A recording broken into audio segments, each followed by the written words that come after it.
بسم اللہ الرحمن الرحیم نحمدہ ونصلی علی رسولہ الکریم اما بعد فاعوذ باللہ السمیع العلیم من الشیطان الرجیم بسم اللہ الرحمن الرحیم قال اللہ تبارک و تعالی فی کتاب الکریم ان اللہ وملائکتہ یصلون علی النبی یا ایہا الذین آمنوا صلوا علیہ وسلموا تسلیما اللہم صلی علی محمد وعلی آل محمد کما صلیت علی ابراہیم وعلی آل ابراہیم انک حمید مجید اللہم بارک علی محمد وعلی آل محمد کما بارکت علی ابراہیم وعلی آل ابراہیم انک حمید مجید رب اشرح لی صدری ویسر لی امری واحلل عقدۃ من لسانی یفقہوا قولی ربنا آتنا فی الدنیا حسنۃ وفی الآخرۃ حسنۃ وقنا عذاب النار ربنا آتنا من لدنک رحمۃ وہیئ لنا من امرنا رشدا لا الہ الا انت سبحانک انی کنت من الظالمین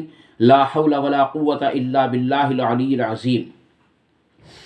معلوم کر رہے ہوتے ہیں کہ جی نماز کی کتنی شرطیں ہیں، تو نماز کے فرض ہونے کی سب سے پہلے سن لیں کہ نماز کے فرض ہونے کی 5 شرطیں ہیں۔ سب سے پہلی شرط ہے ایمان کے اندر داخل ہونا۔ جب تک آدمی اللہ تبارک و تعالیٰ کے ایک ہونے اور جناب محمد الرسول اللہ صلی اللہ علیہ وسلم کو اس کا پکا اور سچا رسول ہونے کا زبان سے اقرار اور دل سے یقین تصدیق نہ کر لیتا ہے، اس وقت تک نماز ہی نہیں بلکہ اسلام کا کوئی قانون اس پر لاگو ہوتا ہی نہیں ہے۔ اس لیے عزیز دوستو یاد رکھو کہ کلمے کے بغیر آدمی اگر دنیا سے چلا گیا، ایمان کے بغیر اگر دنیا سے چلا گیا تو اس کی بخشش کے، اس کی معافی کے امکانات بالکل ختم ہو جاتے ہیں، کیونکہ اللہ تبارک و تعالیٰ نے اس چیز کا عہد لیا ہے قرآن کریم کے اندر کہ میں اس شخص کو نہیں بخشوں گا جو میرے ساتھ شرک کرتا ہو۔ اور اسی سے ریلیٹڈ ایک بات اور بھی یاد رکھیں، جو اللہ تبارک و تعالیٰ کا مکمل طریقے سے انکار کرتا ہو اس کی بھی بخشش نہیں کی جائے گی۔ اور یاد رکھو کفر اور شرک اللہ تبارک و تعالیٰ کے یہاں ناقابل معافی گناہ ہیں۔ اس لیے ہم سب کو سب سے پہلے ایمان کے اندر داخل ہونے کے لیے کلمہ لا الہ الا اللہ محمد الرسول اللہ صلی اللہ علیہ وسلم، اس کو ہمیں دل اور زبان سے تصدیق اور اقرار کے ساتھ اپنے دل میں جمانا پڑے گا۔ عزیز دوستو، بعض لوگ اس کلمے کے اوپر دھوکہ یہ کھائے ہوئے ہیں کہ جس نے ایک مرتبہ کلمہ پڑھ لیا وہ جنت میں ضرور داخل ہوگا۔ میں بھی جانتا ہوں اس بات کو کہ وہ ضرور داخل ہوگا جنت کے اندر جس نے ایک مرتبہ کلمہ پڑھ لیا ہو۔ البتہ یہ آدھی حدیث سے کام نہیں چلتا، حدیث پوری لیں، اور اس کے آگے کے الفاظ یہ ہیں کہ الا یہ کہ اس نے جنت میں جانے سے انکار نہ کیا ہو۔ سوال کیا گیا کہ جنت میں جانے سے کون انکار کرے گا؟ آپ نے فرمایا جو شخص اس کلمے کے تقاضوں کو پورا نہ کرے اور اس کو قرآن اور حدیث پر عمل نہ کرے وہ گویا جنت میں جانے سے انکار کر رہا ہے۔ اس سے یہ پتہ چلا کہ اس کلمے کو پڑھ کر جنت میں داخل تو ہو جائے گا لیکن بشرطے کہ انکار نہ کیا ہو، اور انکار کرنے کا مطلب یہی ہے کہ آدمی اس کلمے کے تقاضوں کو پورا نہ کرے۔ اور اس کلمے کے جو تقاضے ہیں وہ سب سے پہلی چیز پورا قرآن کریم ہے، وہ اس کلمے کے تقاضے ہیں۔ تقاضوں میں سے ایک دوسرا تقاضا، دوسری چیز احادیث رسول ہے، اور وہ بھی احادیث صحیحہ۔ جو شخص اس کے اصولوں پر قائم نہ ہو اس کے لیے اللہ تبارک و تعالیٰ کے نبی جناب محمد الرسول اللہ صلی اللہ علیہ وسلم نے خبر دے دی کہ الا یہ کہ اس نے جنت میں جانے سے انکار نہ کیا ہو۔ پتہ چل گیا کہ کلمے کا پڑھنے کا مطلب صرف زبان سے پڑھ لینا کافی نہیں ہوتا، بلکہ دل سے تصدیق کرنا اور زبان سے اقرار کرنے کے ساتھ ساتھ اس کے تقاضوں کو بھی پورا کرنا نہایت ہی ضروری ہے۔ اور میں اس حدیث کو بار بار آپ لوگوں کے سامنے اس لیے پیش کرتا ہوں تاکہ آپ دھوکے میں نہ رہیں۔ بعض لوگ دھوکے میں اس لیے بھی رہ جاتے ہیں کہ ہمارے پیر، ہمارے مرشد، ہمارے پیشوا یہ ہم کو بخشوا لیں گے۔ یاد رہے جو لوگ لیتے ہیں شیخ عبد القادر جیلانی کا سہارا، جو لوگ لیتے ہیں معین الدین چشتی کا سہارا، جو لوگ لیتے ہیں دوسرے ولیوں کا سہارا، واضح رہے نبی اکرم صلی اللہ علیہ وسلم نے حضرت فاطمہ کو ارشاد فرمایا کہ فاطمہ میرے مال میں سے جو میرے پاس موجود ہے جو چاہے لے لے، لیکن اگر اللہ تبارک و تعالیٰ نے تجھ کو پکڑ لیا تو میں وہاں تجھ کو چھڑا نہیں سکتا۔ بہرحال بات بڑی ہو جائے گی۔ میں عرض کر رہا تھا سب سے پہلی چیز ہے ایمان کا ہونا، اور دوسری شرط ہے آدمی کا بالغ ہونا۔ نابالغ پر نماز فرض نہیں ہوتی، بلکہ اسلام کا کوئی بھی قانون نابالغ بچے پر عائد نہیں ہوتا۔ اور تیسرا نمبر ہے اس کا ہوش میں ہونا۔ جو آدمی کسی بیماری کی وجہ سے بے ہوش ہو گیا ہو اس پر سے بھی اللہ تبارک و تعالیٰ نے قلم اٹھا لیا۔ جو آدمی سو گیا ہو اس پر سے بھی اللہ تبارک و تعالیٰ نے قلم اٹھا لیا۔ جو آدمی بھول گیا ہو اس پر سے بھی اللہ تبارک و تعالیٰ نے قلم اٹھا لیا۔ اور جو آدمی یعنی کہ یہ 4 قسم کے لوگ ہیں جن پر سے اللہ تبارک تعالیٰ نے قلم اٹھا لیا ہے: بھولا ہوا، سویا ہوا، بے ہوش اور پاگل سے۔ اس لیے عزیز دوستو یہ بھی شرائط میں سے ہے۔ اس کا عاقل ہونا، بالغ ہونا یعنی کہ جوان ہونا بھی اس کی ایک شرط ہے، کیونکہ بچے پر نماز فرض نہیں ہے۔ اور اس کی جو چوتھی شرط ہے وہ ہے یعنی یوں سمجھو کہ نمبر 1 ایمان والا ہونا، نمبر 2 ہوش میں ہونا، نمبر 3 بالغ ہونا، نمبر 4 عاقل ہونا، اور نمبر 5 ہے اس کا پاک ہونا۔ لیکن جو پاک ہونے کا مسئلہ ہے وہ صرف عورتوں سے متعلق ہے، کیونکہ عورتوں کے جو مخصوص ایام ہوتے ہیں اس میں اللہ تبارک و تعالیٰ کی طرف سے وہ ایسی ناپاکی ہوتی ہے جو اختیاری نہیں ہوتی بلکہ غیر اختیاری ہوتی ہے۔ اور اختیاری اور غیر اختیاری میں فرق یہ ہے کہ ایک ناپاکی وہ ہوتی ہے جس کو آدمی اختیار کرتا ہے اور اس سے وہ پاک بھی ہو سکتا ہے، اور ایک ناپاکی وہ ہوتی ہے کہ اس کو وہ اختیار نہیں کرتا اور اس سے اپنے اختیار سے پاک بھی نہیں ہوتا۔ اس لیے وہ جو 5ویں جو شرط ہے وہ صرف عورتوں سے متعلق ہے۔ تو پتہ یہ چلا، نمبر 1 مسلمان ہونا، نمبر 2 بالغ ہونا، نمبر 3 عاقل ہونا، نمبر 4 ہوش میں ہونا، اور نمبر 5 وہ ناپاکی جو غیر اختیاری ہو اس میں اس کا نہ ہونا۔ یہ 5 شرطیں ہیں نماز کے فرض ہونے کی۔ اس کے علاوہ نماز کے صحیح ہونے کی شرطیں بھی سن لیجئے، کیونکہ مجھے معلوم نہیں ہے کہ ان کے پوچھنے کا کیا مطلب ہے۔ نماز کے صحیح ہونے کی 7 شرطیں ہیں، جو 3 شرطیں تو صرف پاکی سے متعلق رکھتی ہیں۔ نمبر 1 بدن کا، نمبر 2 کپڑوں کا، نمبر 3 جس جگہ نماز پڑھنی ہے اس جگہ کا پاک ہونا۔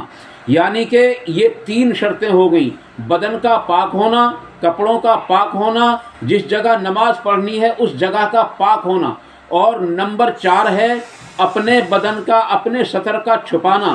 جو ناف سے لے کر گھٹنے تک کا حصہ ہے اس کو چھپانا مردوں کے لیے، اور عورتوں کے لیے پورے بدن کو چھپانا نماز کے صحیح ہونے کے شرائط میں شامل ہے۔ اس لیے عزیز دوستو اس کا جو ہے خاص طور سے خیال رکھیں، اور جہاں تک ہو سکے اللہ تبارک تعالیٰ نے قرآن کریم کے اندر ارشاد فرمایا کہ جب تم میرے سامنے آیا کرو تو تم پورے لباس میں آیا کرو۔ اس سے یہ پتہ چلا کہ ننگے سر بھی اگر ٹوپی موجود ہے، اگر عمامہ موجود ہے تو ننگے سر اگرچہ نماز ہو جاتی ہے، لیکن ننگے سر نماز پڑھنے کی کوشش نہ کریں۔ ہاں الا یہ کہ اس کے پاس پورا کپڑا نہ ہو، الا یہ کہ وہ بھول گیا ہو۔ اور اس کے علاوہ جو لوگ ننگے سر نماز پڑھنے والوں پر اعتراض کرتے ہیں، کیونکہ ایک جماعت ننگے سر نماز پڑھنے کو افضل سمجھتی ہے، اور وہ اعتراض کرنے والے کون ہیں؟ وہ ہیں رضوی حضرات یعنی بریلوی حضرات۔ خود ان کے بڑے بزرگ اعلیٰ حضرت نے ننگے سر نماز پڑھنے کے بارے میں لکھا ہے کہ اگر کسی کا دل ننگے سر نماز پڑھنے ہی میں لگتا ہو تو اس پر واجب ہے کہ وہ ننگے سر نماز پڑھے۔ البتہ نبی اکرم صلی اللہ علیہ وسلم سے ایک نماز بھی ثابت ایسی نہیں ہے جو ننگے سر آپ نے پڑھی ہو۔ اور یاد رکھو کہ ننگے سر نماز ہو جاتی ہے اور بلا کراہت کے ہو جاتی ہے، لیکن اس کی عادت بنا لینا اور اس کو اپنی عادت میں ڈال لینا یہ ہرگز درست نہیں ہو سکتا جبکہ کپڑا موجود ہے۔ ایک صحابی ہیں نبی اکرم صلی اللہ علیہ وسلم کے، میں حدیث کا حوالہ تو بھول گیا ہوں لیکن کچھ دھیان پڑتا ہے مجھ کو، آپ جب مسجد میں آتے تھے تو آپ اپنا عمامہ اتار کر منبر پر رکھ دیتے تھے۔ اس سے یہ پتہ چلا کہ ننگے سر نہیں آتے تھے۔ اس کے بعد آپ نماز پڑھتے اور فرماتے تھے کہ میں نے یہ کام اس لیے کیا تاکہ تم ننگے سر نماز پڑھنے کو معیوب نہ سمجھو، کیونکہ ہم نبی اکرم صلی اللہ علیہ وسلم کے زمانے میں اس حال میں بھی نماز پڑھ لیا کرتے تھے کہ ہمارے پاس صرف ایک ہی چادر ہوتی تھی۔ بخاری مسلم کے اندر احادیث موجود ہیں کہ جب صحابہ کرام نماز کے لیے آتے تو اپنے تہبند کو، اپنی لنگی کو وہ جو ہے سینے پر باندھتے تھے۔ اس سے یہ پتہ چلا کہ ان کے پاس کپڑا پورا نہیں ہوتا تھا۔ اس لیے عزیز دوستو، سطر کا چھپانا یہ چوتھی شرط ہے، اور پانچویں شرط ہے وقت کا پہچاننا۔ ہمیں کس وقت کی نماز پڑھنی ہے یہ وقت کا پہچاننا۔ اور چھٹی شرط جو ہے نماز کی ہے کہ آدمی نماز کی نیت کرے، لیکن زبان سے نیت کرنے کو بعض علماء بدعت کہتے ہیں، اور زبان سے نیت کرنا افضل بھی نہیں ہے، بلکہ نیت دل کے ارادے کا نام ہے۔ صرف دل سے ارادہ کریں کہ میں فلاں وقت کی اتنی رکعت اور فلاں نماز پڑھتا ہوں، اور جب آدمی نماز پڑھنے کے لیے چلتا ہے تو اس کا خود ہی ارادہ ہوتا ہے، جیسا کہ فجر کی نماز کے لیے چلا تو اس کا خود ہی ارادہ ہوتا ہے کہ پہلے 2 سنتیں مجھے پڑھنی ہیں، پھر 2 فرض پڑھنے ہیں، تو زبان سے کہنے کی ضرورت ہی نہیں۔ اور جو لوگ زبان سے کہنے کے قائل ہیں وہ اس چیز کو دلیل بناتے ہیں کہ بخاری شریف کے اندر حدیث ہے کہ بغیر نیت کے اللہ تبارک تعالیٰ کے یہاں کوئی نیکی قبول نہیں ہوتی، تو یاد رکھو بغیر نیت کے کوئی نیکی قبول نہیں۔ تو دوسری حدیث بھی لے لیں، وہ نبی اکرم صلی اللہ علیہ وسلم نے ارشاد فرمایا جس نے ارادہ نہ کیا ہو اور بسم اللہ نہ پڑھی ہو اس کا وضو نہیں ہوتا۔ اور یہ بات ثابت بھی ہے کہ جب بغیر نیت کے کوئی نیکی قبول ہوتی ہی نہیں تو نیت کے بغیر وضو بھی نہیں ہو سکتا۔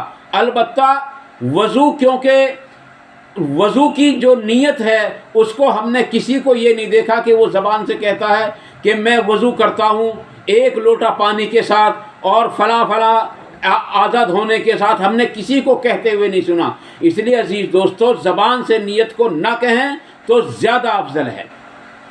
پتہ یہ چلا کہ نیت، اصل بات یہ ہے کہ نیت جو نام ہے وہ دل کے ارادے کا ہے، تو نیت کرنا۔ اور 7ویں شرط ہے نماز کی صحیح ہونے کی، وہ قبلے کی طرف منہ کرنا، کیونکہ قبلے کی طرف منہ کرنا یہ نماز کے اندر فرض ہے۔ میں نے ایک مسجد ہاپوڑ امیر معاویہ کے اندر جو میں نے دیکھا، مسجد امیر معاویہ ہاپوڑ رفیق نگر کے اندر، اس میں جو صفوں میں کافی سارا فرق موجود ہے، لیکن وہ لوگ کیونکہ ہٹ دھرم ہیں، ماننے کے لیے تیار نہیں ہیں، اس لیے ان لوگوں نے اس کا رخ صحیح نہیں کیا اور کہتے ہیں کہ نماز ہو جاتی ہے۔ میں بھی کہتا ہوں ہو جاتی ہے، لیکن 1 یا 2 وقت کی، اس وقت تک جب تک اس کا پتہ نہ چلا ہو، اس وقت تک جب تک کوئی سخت مجبوری ہو، اس وقت تک نماز ہو جائے گی۔ لیکن ایسا ہرگز نہیں ہے کہ ہمیشہ وہ اسی طریقے سے نماز پڑھتے رہیں۔ اسی کے برابر میں بغل میں ایک مسجد اور ہے جو مسجد ہے زبیدہ کے نام سے، اس کے اندر بھی اتنا ہی فرق تھا۔ جیسے ہی ان تک یہ بات پہنچی، انہوں نے فوراً اپنی مسجد کے لیے، یعنی اپنی مسجد کا جو ہے رخ بالکل صحیح کر لیا۔ لیکن مسجد امیر معاویہ رفیق نگر ہاپوڑ والے یہ اتنے ہٹ دھرم ہو چکے ہیں کہ انہوں نے اپنی مسجد کا رخ آج تک صحیح نہیں کیا، اور کہتے ہیں کہ ہمارے بڑوں نے بتا دیا۔ واضح رہے، بڑے اگر کچھ بھی کہیں تو وہ حلال نہیں ہو سکتا۔ نبی اکرم صلی اللہ علیہ وسلم نے تو اپنے اوپر صرف شہد کو حرام قرار دے دیا تھا۔ اسی وقت قرآن نازل ہوگا، اے محمد صلی اللہ علیہ وسلم تم کو کیا اختیار ہے کہ میری حلال کی ہوئی چیز کو تم حرام قرار دو اور میری حرام کی ہوئی چیز کو تم حلال قرار دو؟ تم کیا اختیار رکھتے ہو؟ آپ صلی اللہ علیہ وسلم نے اسی وقت سے شہد کو پینا کھانا شروع کر دیا اور فرمایا کہ شہد کے اندر شفا ہے۔ اب یہاں بھی ایک دھوکہ ہے، لوگ یہ سمجھتے ہیں کہ قرآن میں شفا ہے، اس کو گلے میں لٹکا لیں، اس کو جو ہے تعویذ بنا لیں۔ شفا قرآن میں ہے لیکن اس کو گلے میں لٹکانے میں نہیں، بلکہ اس کو پڑھ کر، اس کو سمجھ کر، اس پر عمل کرنے میں شفا ہے۔ اللہ تعالیٰ سے دعا کریں کہ ہم سب کو اللہ تعالیٰ صحیح سمجھ نصیب فرمائے۔ اور ان میں سے ایک آدمی نے ہم سے کہا کہ میاں تم کیا مفتی صاحب سے بھی اونچے ہو گئے؟ تو ہم یہ کہتے ہیں اس آدمی کو کہ ہم مفتی صاحب سے اونچے نہیں ہوئے بلکہ تم نے مفتی صاحب کو قرآن اور حدیث سے آگے بڑھا دیا ہے، کیونکہ قرآن کریم کے اندر پارہ نمبر 2 جو شروع ہوتا ہے اور اس کی آیت نمبر 141 سے لے کر تقریباً 149 یا 50 یا 51 تک اسی کا حکم موجود ہے۔ بخاری مسلم کے اندر متعدد حدیث 10-11 حدیث میں نے بخاری شریف کے اندر پڑھی ہیں، لیکن ان لوگوں کے نزدیک قرآن کا کوئی حکم معتبر نہیں، ان کے نزدیک اگر معتبر حکم ہے تو مفتیان کرام کا ہے۔ اس لیے عزیز دوستو، اللہ تعالیٰ نے قرآن کریم کے اندر ارشاد فرمایا اتخذوا احبارہم ورہبانہم اربابا من دون اللہ، کہ ان لوگوں نے اپنے پیشواؤں کو، مراد ہے اپنے مولویوں کو، پیروں کو، فقیروں کو، درویشوں کو، جوگیوں کو اپنا معبود بنا لیا تھا۔ عرض کیا گیا کہ ہم نے تو کبھی اپنا معبود نہیں بنایا۔ آپ نے فرمایا اللہ تعالیٰ کی حلال کی ہوئی چیزوں کو اگر انہوں نے حرام قرار دے دیا ہو اور اللہ تعالیٰ کی حرام کی ہوئی چیزوں کو اگر انہوں نے حلال قرار دے دیا ہو تو کیا تم نے ان کی بات کو نہیں مان لیا تھا اللہ اور اس کے رسول کے مقابلے میں؟ عرض کیا گیا ہاں یا رسول اللہ ایسا تو ہوا۔ آپ نے فرمایا یہی ہے مقصد ان کو اپنا معبود بنا لینے کا۔ اللہ تعالی ہم سب کی حفاظت فرمائے اور ہم سب کو قرآن اور حدیث پر عمل کرنے کی توفیق عطا فرمائے، اور جو جذبات میں اگر کوئی بات غلط نکل گئی ہو زبان سے تو اللہ تعالیٰ اس کو ہمارے دلوں سے نکال دے، دھو دھو کر صاف کر دے، اور جو بات حق نکلی ہوں ہمارے دلوں میں ان سب کو راسخ فرمائے اور ان پر عمل کرنا آسان فرمائے اور ان پر عمل کرنے کی توفیق عطا فرمائے اور ان پر عمل کرنے کے موقع عطا فرمائے۔ وآخر دعوانا ان الحمد للہ رب العالمین۔ سبحان ربک رب العزت عما یصفون وسلام علی المرسلین والحمد للہ رب العالمین۔ والسلام علیکم ورحمۃ اللہ تبارک و تعالی وبرکاتہ۔